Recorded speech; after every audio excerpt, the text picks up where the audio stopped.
Bonjour et bienvenue pour un nouvel épisode de Boruflop. Je vous rappelle le concept, j'analyse et je réfute des vidéos qui critiquent Boruto, surtout en mal, on va pas se le cacher. Aujourd'hui j'ai trouvé une vidéo que j'avais vue il y a déjà un petit moment, une vidéo de 2 minutes sur Twitter, je ne sais pas qui est l'auteur, mais voilà, on va la regarder et vous allez voir, c'est marrant. Pourquoi Boruto c'est nul? Tiens, intéressant. Voyons voir pourquoi Boruto est nul. Première raison, les Otsutsuki. Pour moi, ce clan ruine le manga. À l'entendre, les Otsutsuki sont apparus dans Boruto, alors que non. Enfin, en fait, sans les Otsutsuki, il n'y a pas d'histoire. Ça impose une échelle de puissance surdimensionnée. Et là où Kaguya était le boss ultime dans Naruto, dans Boruto c'est la norme. Bon, là, il s'agit clairement d'un argument irréfutable. Car si c'était l'inverse, si dans Boruto, tous les ennemis, les antagonistes, étaient comparables à ceux du début de Naruto, il n'y aurait aucun enjeu en fait. Bah, t'es obligé de faire plus fort que dans Naruto Shippuden, enfin à la fin. Parce que, bien sûr, sinon il n'y a pas d'enjeu, il n'y a pas d'histoire en fait. Et surtout, ils ne sont pas sortis de nulle part. Ishiki et le duo de Kaguya, c'est lui qui a servi de sacrifice au Jubi de Naruto. Momoshiki et Kinshiki, eux, sont venus finir le travail de Kaguya, même si on sait beaucoup moins de choses à leur sujet. Surtout que les Otsutsuki ont pas la revendication la plus intéressante. On veut sucer le chakra de toute la terre. Laisse tomber frérot, j'ai déjà essayé. Bon, on va pas se le cacher, si, c'est stylé. Après, pour Madara, c'est pas trop ça, parce que lui n'a pas voulu avoir le Chakulanomi, mais a voulu plonger toute la terre dans le Tsukuyomi, ce qui n'a rien à voir avec ce que voulait Ishiki, Momoshiki. Le fait qu'ils viennent de la lune, etc., ça m'énerve. Bon, c'est à partir de ce moment-là où on peut se demander s'il a déjà regardé Boruto, parce que pour sortir des énormités pareilles, mais on en reparlera à la fin. En Naruto, on est habitué à des batailles entre shinobi, sur la terre ferme, ça vole pas, on n'est pas dans des BZ, mais pour moi le plus gros problème avec les Otsutsuki, c'est qu'ils possèdent cette technique. Elle permet d'absorber tout le ninjutsu. Oui, il a osé. Déjà non, le Kama n'est pas une technique, le fait d'absorber des jutsu, ça oui, sinon tous les Otsutsuki ne possèdent pas des Kama, et d'ailleurs il y a très peu de personnes dans le monde qui en possèdent un. Jigen en possédait un, Kawaki et Boruto. Code je compte pas parce que Code a un Kama défectueux qui ne marche pas comme les autres. En fait, c'est de la logique qu'un Otsutsuki ne possède pas de Kama, parce que le Kama, il l'utilise pour se réincarner pour être un Otsutsuki. Donc voilà. Donc Naruto et Sasuke, ils font des combats en lâchant des coups de poing, des coups de pied, des téléportations, et c'est tout.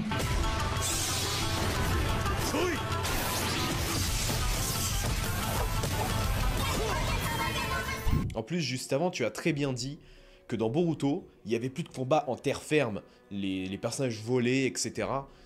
Et au final, tu montres une vidéo où justement, ça montre l'inverse. Magnifique. Deuxième chose justement, les combats. À force de Naruto, c'était de nous faire des combats réfléchis en plusieurs phases et très techniques. C'est plus du tout le cas. Ça se fonce dessus, il n'y a plus aucune réflexion, et c'est surtout plus du tout à taille humaine. C'est une vidéo sur Boruto.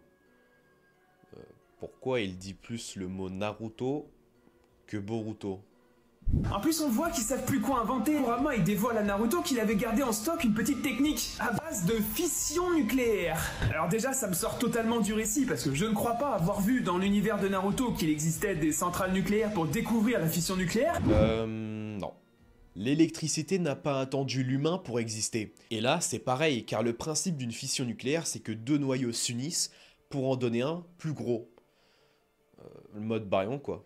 Mais surtout, pourquoi il l'a pas utilisé contre Kaguya? Je veux dire, ils étaient assez dans la merde pour l'utiliser, non? Apparemment, non. En plus, face à Kaguya, il n'était pas seul. Il y avait Agormo qui leur a donné un sceau qui leur permettait de sceller Kaguya, du coup cheat code.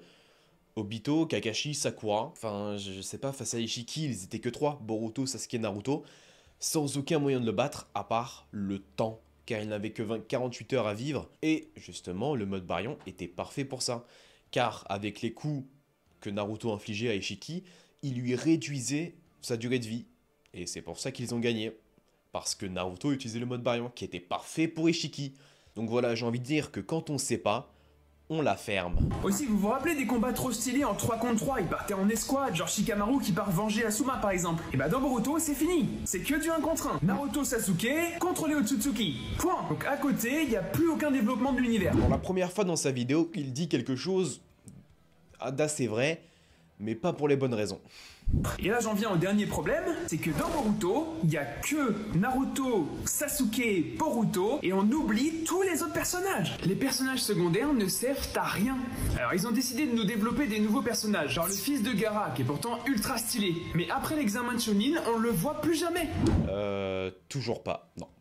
Il n'a pas totalement tort, mais bon, il n'y a pas que Sasuke, Naruto et Boruto dans Boruto. Et le truc qui m'énerve le plus, c'est qu'on ne revoit aucun ancien personnage de Naruto. Ino, chef de l'unité de détection, Sai, chef des forces spéciales, Shikamaru, Hokage, Konohamaru, Hokage, bras droit. Ensuite Sakura, médecin, Shino, prof. Ils avaient un potentiel de fou avec ça. Mais non, ils ont préféré se focus que sur des personnages adolescents parce que c'est dans le Shonen Jump et qu'il faut qu'ils parlent à une cible adolescente. Ouais, c'est bien connu que tous les fans de Boruto ont 14 ans. Hein. Y a aucune imagination. Même dans les Otsutsuki, genre, ils meurent, mais ils reviennent en fait parce qu'il s'était réincarné dans son kama qu'il avait posé sur un pélo du coin qui passait. C'est nul, laisse-le mourir, fais venir un autre méchant et on n'en parle plus. Pour info, là, il parle de Ishiki.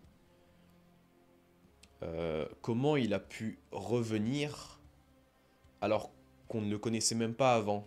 Parce que quand il a fait son kama, tout ça, en fait, on ignorait son existence. Du coup, il n'est pas revenu dans le scénario de l'histoire. On l'a justement découvert. Bref, tu l'as compris, Naruto avait de l'or dans les mains pour faire un truc de malade, mais non, ils ont préféré tout gâcher et reprendre le développement narratif le moins aimé de Naruto. Ouais, bon, voilà. Naruto, encore Naruto, on a compris. Vous avez compris, cette personne ici connaît pas vraiment dans Boruto, dans l'histoire, dans le lore de Boruto. Est-ce une blague? Parce que pour sortir des choses si grosses que Yotsuki possède un kama, ou alors qu'ils viennent de la lune, en plus en ayant un fond d'écran sur son PC Boruto et Kawaki.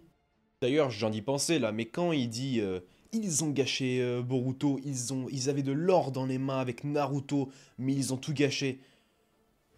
Là, tu parles à Masashi Kishimoto en gros. En plus, il a un compte où il parle pas beaucoup, mais il parle un petit peu de Boruto des fois, il passe des extraits de l'animé, etc. Peut-être que c'était une blague ou peut-être pas. Je sais pas. Et surtout, il n'a jamais dit pourquoi Boruto c'était nul. Il nous a simplement balancé un millefeuille argumentatif pendant toute la vidéo pour nous dire que Boruto, c'était moins bien que Naruto. Et ça, c'est mal. Ça y est, on souffle, comparaison Naruto-Boruto, on a compris. Naruto, c'est une des œuvres les plus populaires au monde. Qu'est-ce que tu compares ça avec un autre manga? C'est normal du coup que Boruto s'est éclaté face à Naruto. Enfin bref, entre cette mauvaise foi, ce ton un peu moqueur et mentir, car elle dit clairement des choses très fausses dans sa vidéo. Donc voilà, j'espère que cette petite vidéo vous aura plu. Encore une fois, j'aime bien débunk ce genre de vidéo, c'est assez marrant. Si j'en trouve d'autres, je continuerai à faire ça. Et d'ailleurs, j'ai une belle piste, mais je vais attendre que ça se profile. Enfin, voilà, je vais pas trop en dire. Mais il y a une belle petite mine d'or à exploiter. Et j'ai hâte que... Voilà.